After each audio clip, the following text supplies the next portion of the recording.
বিশ্ব ইনসানিয়ত বিপ্লবের আয়োজনে চট্টগ্রাম জেলা কার্যালয়ে এপ্রিলের 18 তারিখ শুক্রবার মানবতার রাজনীতির সমাবেশ ও সংবাদ সম্মেলন অনুষ্ঠিত হই। সব মানুষের জীবন অধিকার, স্বাধীনতা, রাষ্ট্রীয় নাগরিকত্ব, রাষ্ট্রীয় মালিকানা ভিত্তিক মানবতার রাজনীতির মাধ্যমে মানবতার রাষ্ট্র। এই সংবাদ সম্মেলনের সভাপতিত্ব ও দিক নির্দেশনামূলক বক্তব্য রাখে বিশ্ব ইনসানিয়ত বিপ্লবের প্রবর্তক আল্লামা ইমাম হায়াত। এই সময় তিনি ধর্মকে, জীবনকে, মানবতাকে, রাষ্ট্রকে, গণতন্ত্রকে, জীবনের অধিকার, স্বাধীনতা, নিরাপত্তা রক্ষার জন্য মানবতার রাষ্ট্র প্রয়োজন, আর মানবতার রাষ্ট্রের জন্য, মানবতার দুনিয়ার জন্য মানবতার রাজনীতি প্রয়োজন।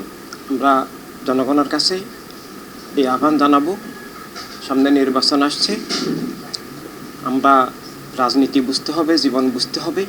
যে রাজনীতি সব মানুষের অধিকার স্বীকার করে, আমরা সে রাজনীতিকে সমর্থন করতে হবে।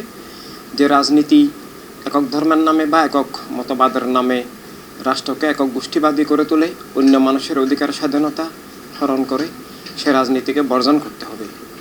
তাহলে আমরা স্রষ্টার সন্তুষ্টি পাবো, স্রষ্টার রাসূলের রহমত পাবো, আমরা দেশ, রাষ্ট্র, জীবন, মানবতা, গণতন্ত্রকে রক্ষা করতে পারবো। আল্লামা ইমাম হায়াত আরো হইয়ে মানবতার রাষ্ট্র নইলে সত্যের মুক্তধারা জিল্লে প্রবাহমান নতাইব, রাষ্ট্র ক্ষমতা হয়ে মিথ্যা সাবাই দিল, তেমনি জীবনের নিরাপত্তা, অধিকার, স্বাধীনতা, রুটি রুজিও চিন্তায় যাবেগই। মানবতার রাষ্ট্র মানে সর্বজনীয় মানবতা ভিত্তিক রাষ্ট্র। ধর্মের প্রকৃত শিক্ষা স্রষ্টার ভালোবাসায়, স্রষ্টার রাসূলের ভালোবাসায়, সব মানুষের জীবন স্বীকার করা, সব মানুষের অধিকার নিরাপত্তা রক্ষা করা, এবং ধর্ম হচ্ছে জ্ঞানের বিষয়, সেটা চাপিয়ে দেওয়ার বিষয় নয়।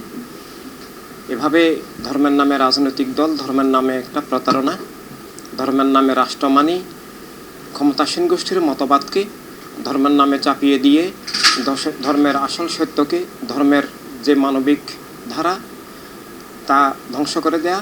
যে আসুন আমরা স্রষ্টা প্রদত্তভাবে, স্রষ্টা রাসূল প্রদত্তভাবে ধর্মের প্রবর্তকদের মহান আদর্শ অনুসরণ করে আমরা স্রষ্টার ভালোবাসায় সব মানুষকে ভালোবাসি, সব মানুষের অধিকার স্বীকার করি, এবং যেসব রাজনীতি, রাষ্ট্র ব্যবস্থা সব মানুষের অধিকার অস্বীকার করে, ধর্মের নামে খুন করার উস্কানি দেয়, অন্য মানুষের উপর জুলুম করে, আমরা রাষ্ট্রকে জাতীয়তাবাদী করার মাধ্যমে সত্যকে নিষিদ্ধ করে, মিথ্যাকে চাপিয়ে দিয়ে মানব জীবনকে অস্বীকার করে, আসলে আমরা মানুষ হিসাবে একক গোষ্ঠীবাদের রাজনীতি বর্জন করে আমরা সব মানুষের অধিকার, স্বাধীনতা, নিরাপত্তা ভিত্তিক, সব মানুষ ভাই ভাই মানবতার দুনিয়া চাই ভিত্তিক মানবতার রাজনীতি প্রবর্তন করি, মানবতার রাষ্ট্র গঠন করি, মানবতার দুনিয়া গঠন করি। তাহলেই সেটা ধর্মের শিক্ষা, জীবনের শিক্ষা, মানবতার শিক্ষা হিসাবে মানবতার মুক্তি আসবে। C+ TV Chittagong.